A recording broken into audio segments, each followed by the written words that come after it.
नरसी भगत हित सांवरिया सेठ बन, मैंने भात पहरायो लाज राखी जन। नरसी जी की बिटिया का भात कोई भरने को तैयार नहीं, मैं मुनीम का वेश बनाकर भात भरने के लिए गया। बड़ी मार्मिक कथा है, मैंने पहले सुनाई है, 2 मिनट सुन लीजिए। भक्त चरित्र सुनने से अपना मन पवित्र होता है और भगवान को बहुत प्रसन्नता होती है जब भगवान भी भक्त चरित्र सुनने के लिए लालायित रहते हैं। कोई नई कथा नहीं है, मैं पहले आपको सुना चुका हूं, केवल उसको पुनर्स्मरण करना है, केवल वाणी को पवित्र करने के लिए, और कोई दूसरा उसका कारण नहीं है। हमारे देश में गुजरात नाम का एक छोटा सा प्रदेश है, बड़ा संपन्न प्रदेश।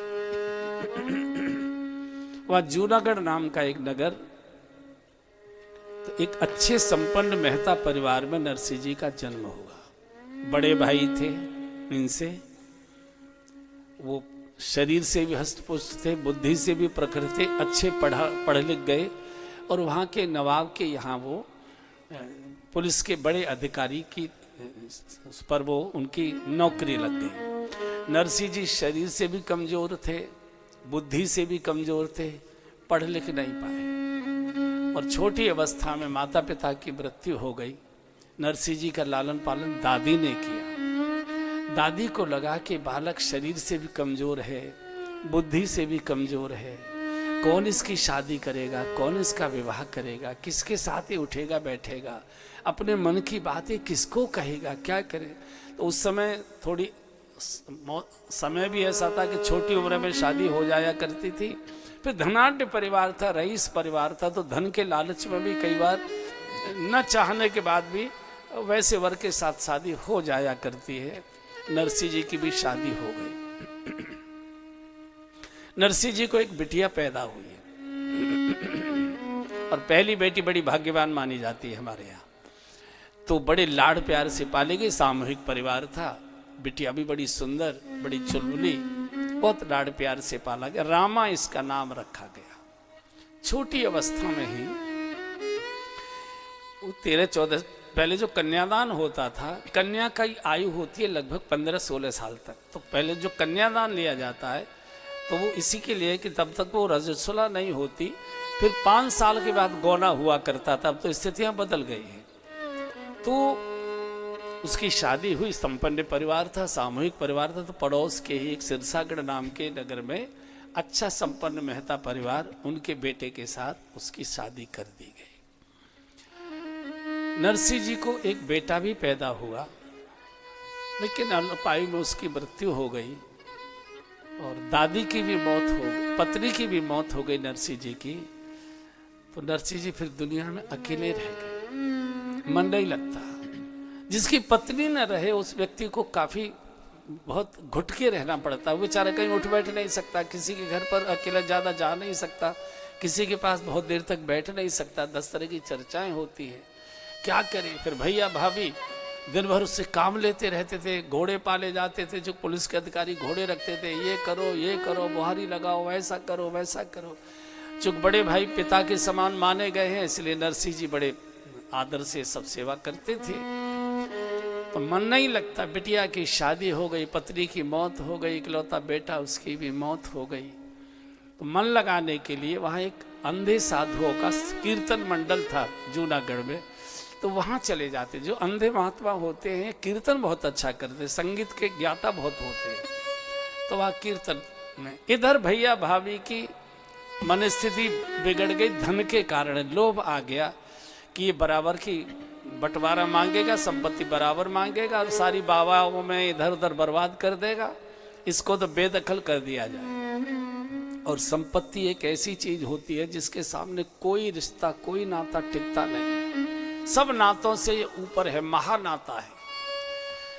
तो आज लौट कर आए सत्संग से, भैया भाभी पहले से ही तैयार बैठे थे, भैया के पास बढ़िया सा डंडा रखा हुआ था। आते का भाभी जी बहुत जोर की प्यास लगी है, एक जल गिलास मिल जाए। इतना कहला था, भैया उठा, लाठी उठाई, दे डंडा, दे लात, दे मुक्के, दे थप्पड़, दे डंडा, दे धक्के। भूख प्यास लगती है, हमारी छाती पर आकर चढ़ता है, काम का समय होता है, मोहब्बतखोरों में गप्पे मार, निकल यहाँ से, खबरदार। इतनी जोर की लात की ठोकर मारी कि हवेली के बाहर एकदम गली में जाकर नरसी गिरी। और चीख करके कहते खबरदार इस हवेली की ओर कभी देखने की हिम्मत की। नरसिंह जी कह सकते थे पंचायत बुलाऊंगा, पुलिस में जाऊंगा, कानून के शरण में जाऊंगा, रिश्तेदारों को जोड़ूंगा, मेरा बराबर का हिस्सा कह सकते थे, कुछ नहीं बोले। सत्संग का यही प्रभाव है, बड़ा भाई पिता के समान हो और पिता की जो इच्छा है। माथा टेका हवेली को, का भैया आपने बहुत लाड़ प्यार से मुझे रखा, आपकी इच्छा है अब मैं कभी ही नहीं आऊंगा। और चले गए। जूनागढ़ में जंगल बहुत है, वनांचल बहुत है, आज भी वहां शेर चीते बहुत रहते हैं जूनागढ़ के जंगल में।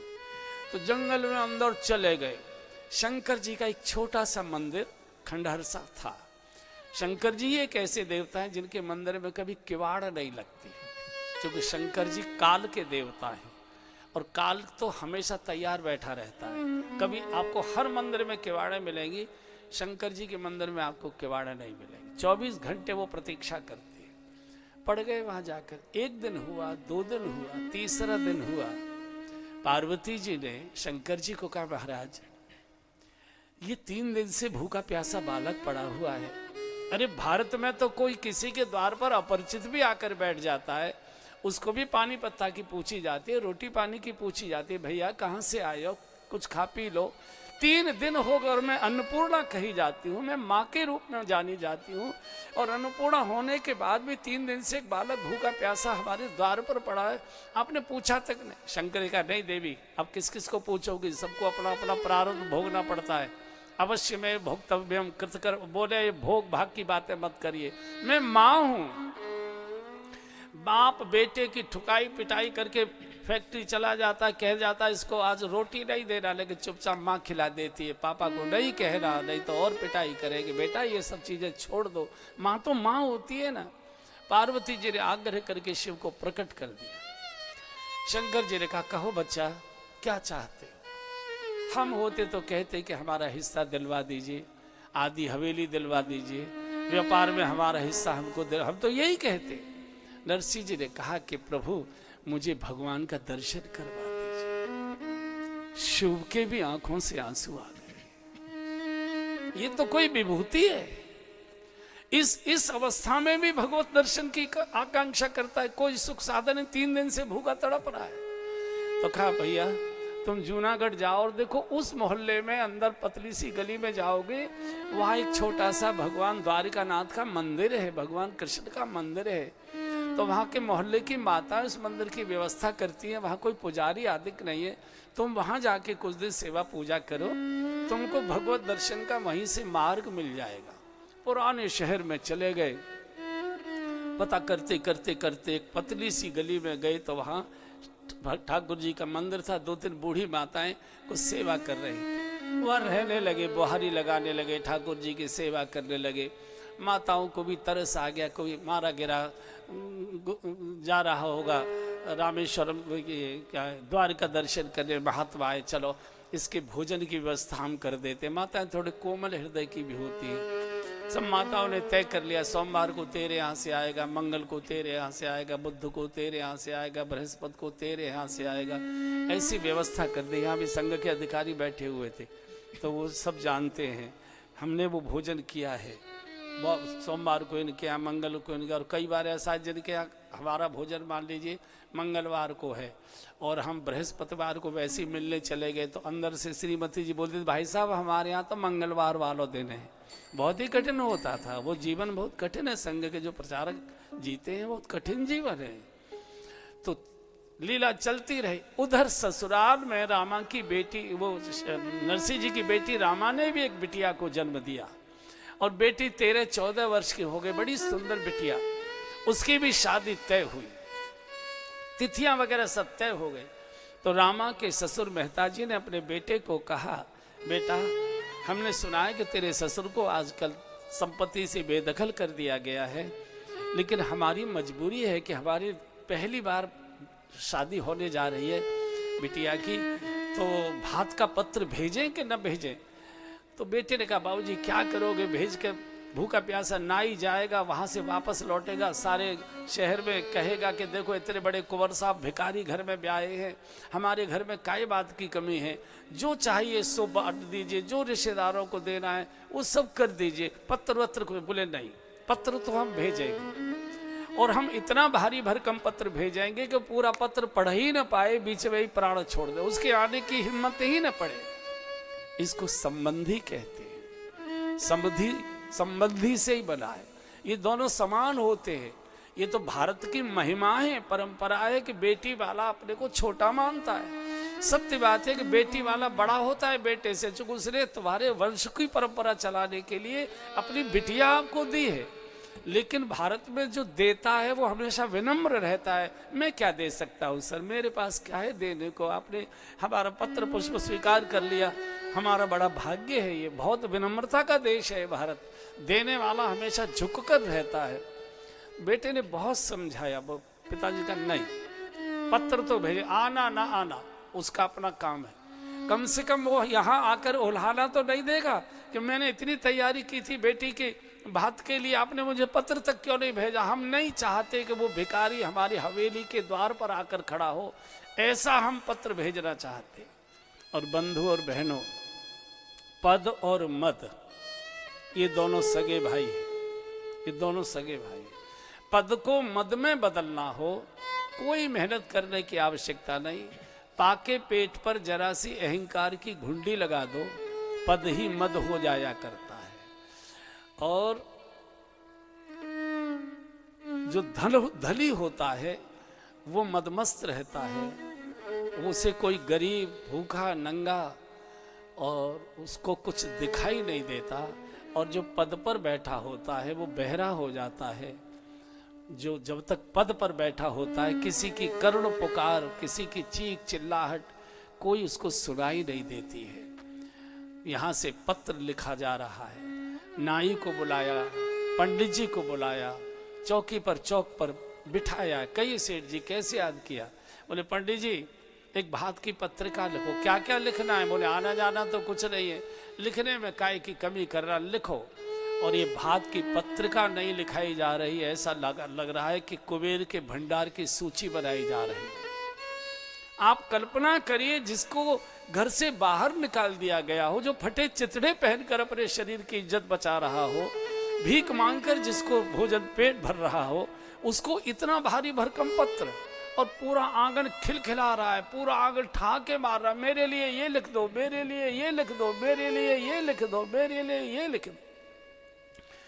पूरा आंगन ठाकों से गूंज रहा है। और गरीब नरसी की गरीब बिटिया रामा पर्दे के कैद में बंद है, पर्दा प्रथा है, आंगन में आ नहीं सकती, पंडित जी के हाथ से चिट्ठी ले नहीं सकती, टोक नहीं सकती, नाई को मना नहीं कर सकती जाने के लिए, मुश्किल। और सोच रही है कि ये पत्र अगर चला गया तो मेरे पिताजी पूरा पढ़ नहीं पाएंगे, बीच में ही प्राण छोड़ देंगे।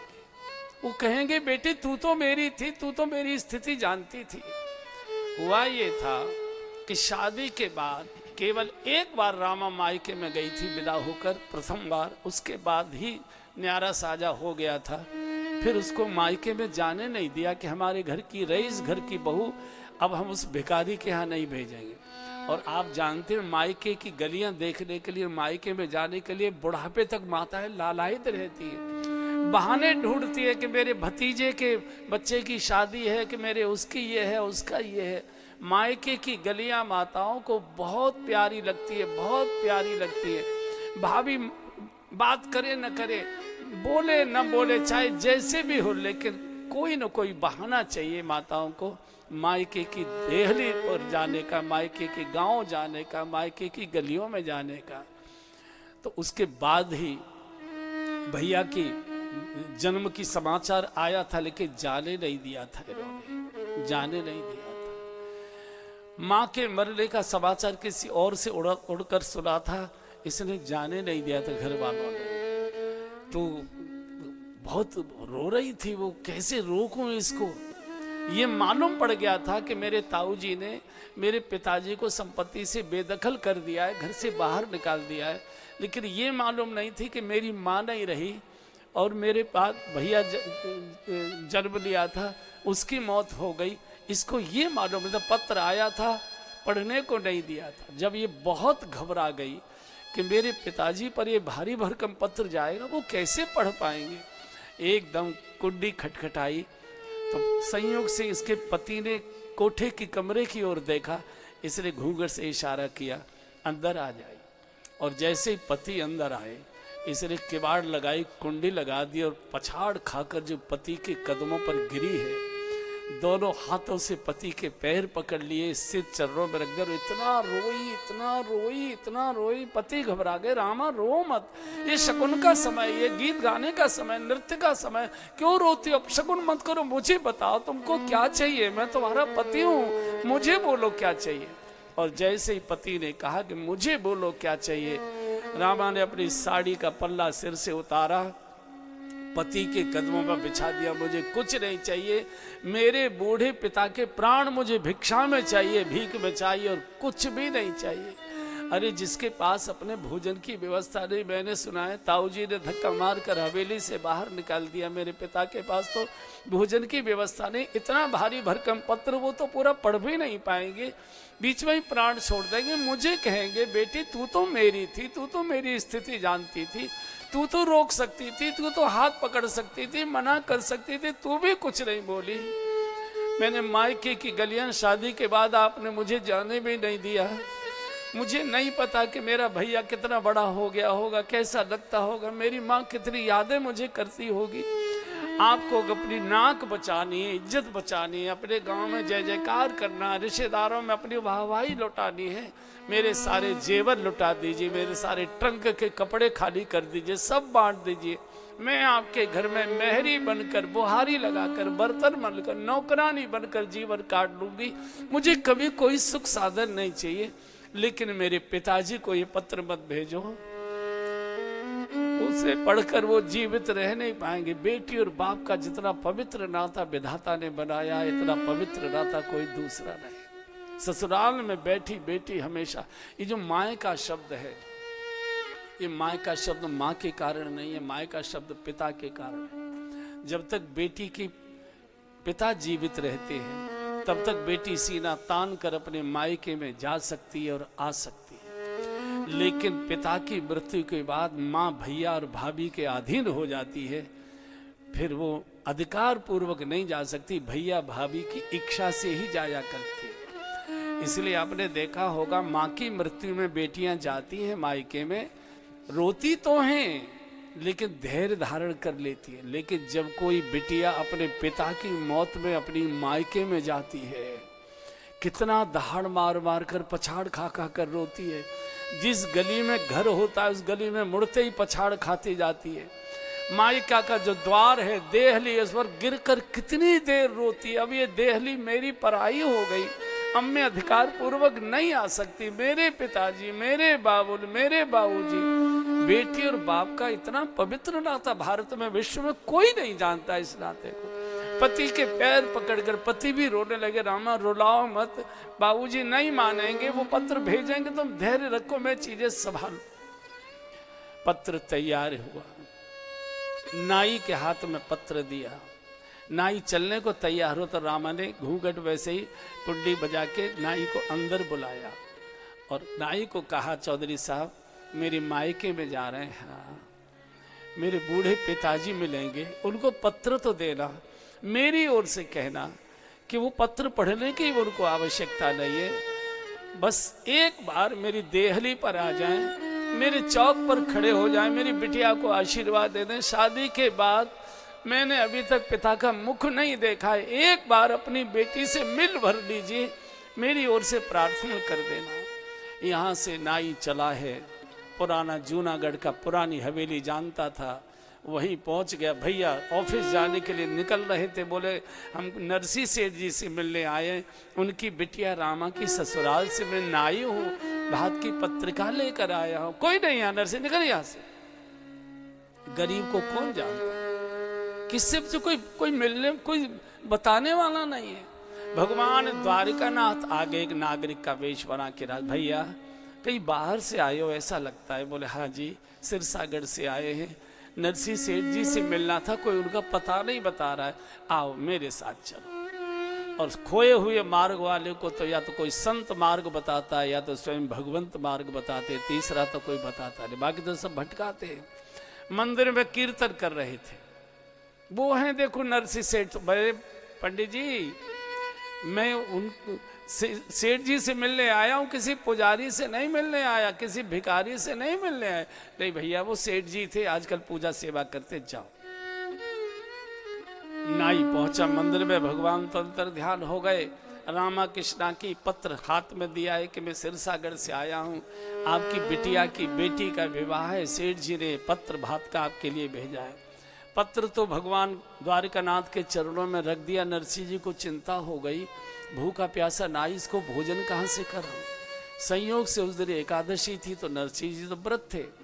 तो नरसिंह जी ने नाई से कहा कि चौधरी साहब, एकादशी का व्रत तो आप भी रखते होगे।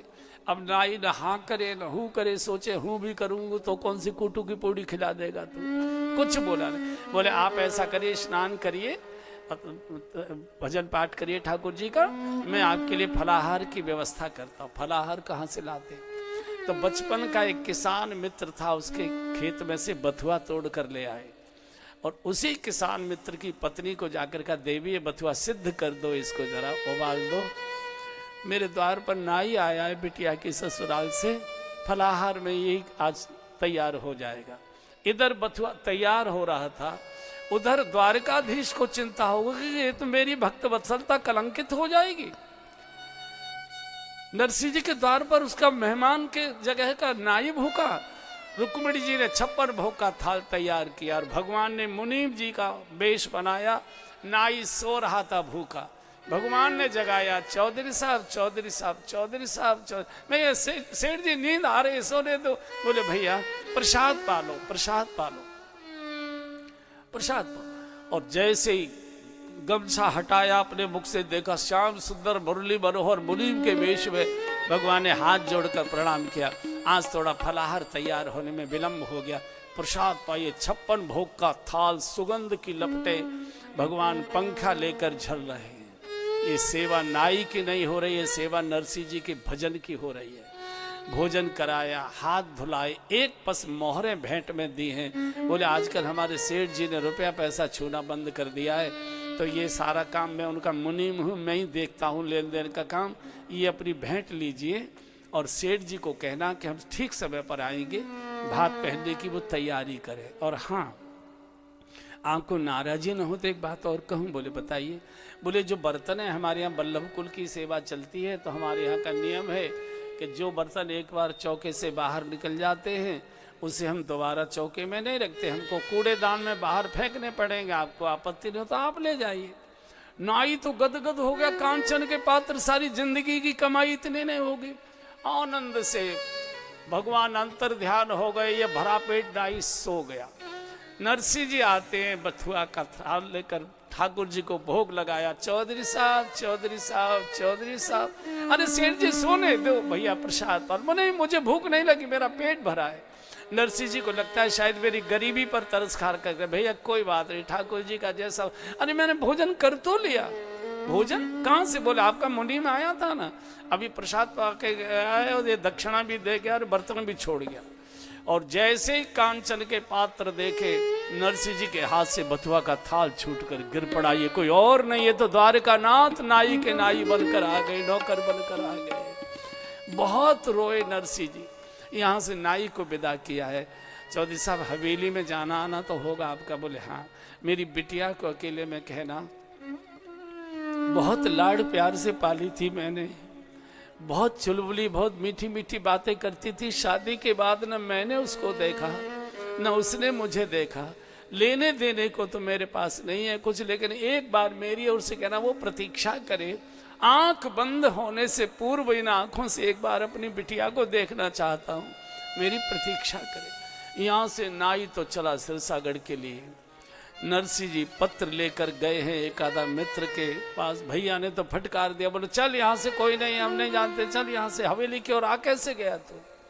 सबकी दुत्कार खाकर आकर गोविंद जी के चरणों में रख दिया पत्र और रो रो कर कहने लगे, गोविंद ये मेरी बेटी का भात नहीं है, ये तेरी बेटी का भात है। जाएगी लाज तिहारी गोविंद मेरो कछुनाए बिगड़े, जाएगी लाज तिहारी। मैं तो चरणों में अर्जी कर सकता हूँ, लगा सकता हूँ, मर्जी तुम्हारी है ठाकुर, जो चाहो निर्णय करना, लेकिन मेरी अर्जी है ये। अर्जी हमारी मर्जी तुम्हारी, अर्जी हमारी। सब गाइए, और हम कर भी क्या सकते हैं। अर्जी तुम्हारी हे नंद नंदन बांके बिहारी, अर्जी हमारी मर्जी तुम्हारी। हे नंद नंदन बांके बिहारी, अर्जी हमारी। पूजा न जानू पाठ न जानू, पूजा न जानू पाठ न जानू। हे श्याम सुंदर मदन मुरारी, हे नंद नंदन बांके बिहारी, अर्जी हमारी मर्जी तुम्हारी। हे नंद नंदन बांके बिहारी, अर्जी हमारी। हे अविनाशी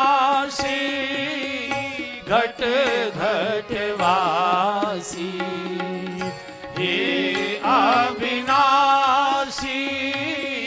घट घट वासी।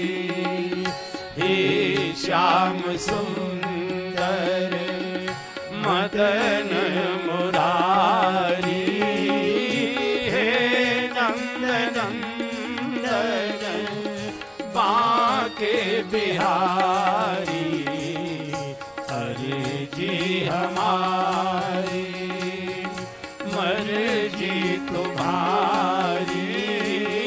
हे नंद नंदन बांके बिहारी, अर्जी हमारी। पूरी रात रोते रोते निकल गई, चिंतित हो गए, आज नहीं पहुंचा शाम तक, बेटी भूखी प्यासी प्राण छोड़ देगी, आत्महत्या कर लेगी, परिवार के लोग कितने प्रकार के तायने मारेंगे, उसको कैसे जीवित रह पाएगी, कोई साथ जाने को तैयार नहीं। तो उन्हीं अंधे साधुओं से प्रार्थना की, बाबा मेरी बिटिया को आशीर्वाद देने चलो। चलो भैया, 12-13 अंधे बूढ़े साधु लेकर कैसे जाए।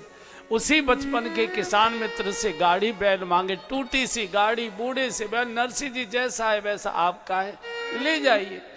अंधे साधु बिठाए, 12-13 बूढ़े से बैलों को हाका जूनागढ़ से सिरसागढ़ के लिए। थोड़ी दूर गाड़ी चली थी, भगवान जब परीक्षा लेता है, बहुत क्रूर होकर परीक्षा लेता है, और परीक्षा का पासा फेंक दिया नरसिंह जी की ओर। एक खर्रा साया धड़ाम से बूढ़े बैल थे, बैठ गए, गिर पड़े, धुरा टूट गया, साधु भी लुढ़क पड़े, न इधर के रहे न उधर के रहे। अब तो बड़ी मुश्किल, अब क्या करें। रो रो कर गोविंद को पुकारते, गोविंद इतनी कठोर परीक्षा मत लो, न इधर का न उधर का। उधर बेटे प्राण छोड़े देंगे, इधर मेरे प्राण जाएंगे, साधु कहीं के नहीं रहेंगे। चीख चीख के रो रहे थे भगवान द्वारकानाथ।